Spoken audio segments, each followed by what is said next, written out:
বন্ধুসকল আজি এটা সৰুকালৰ স্মৃতি এনেকুৱা ৰিং পাপৰ কোনে কোনে খাই ভাল পাইছিলে মই পিছে সৰুতে খুবে খাইছিল আৰু ভালো লাগিছিল আৰু এতিয়াও ভাল পাওঁ গতিকে আজি দুপৰীয়া চাহৰ সাজ এনেকৈ জুতি লৈছো পাপৰ ভাজি আপোনালোকে কোনে কোনে ভাল পায় কমেন্ট কৰি জনাব এফালে মই তেল দিয়ে থৈছিলো মোৰ বেছি তেল গৰম হ'ল আৰু আনফালে এফালে চাহ পাতি থৈছো চাহৰ কাৰণে আৰু আপোনালোকে কোনে কোনে খাই ভাল পায় জনাব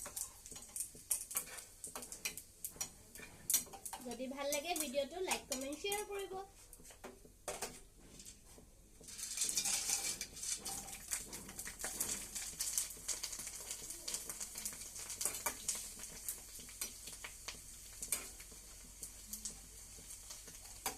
এই পাপৰটো সৰু পৰাই খাই ভাল পাওঁ এতিয়াও ভাল লাগে কিন্তু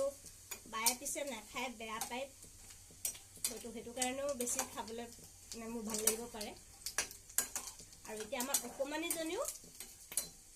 মোৰ দৰে খুবে ভাল পায় আৰু এটো উপৰে আমাৰ ঘৰত প্ৰায় থাকে ৰাতিপুৱা হওক হেৰি হয় এনেকে এগাল এগাল ভাজি পেলাই মানে চাহৰ লগত খাই খুবে ভাল লাগে গতিকে মোৰ পাপৰ ৰেডি আপোনালোকে কোনোবাই যদি চাহ খাবলৈ আহে আহিব পাৰে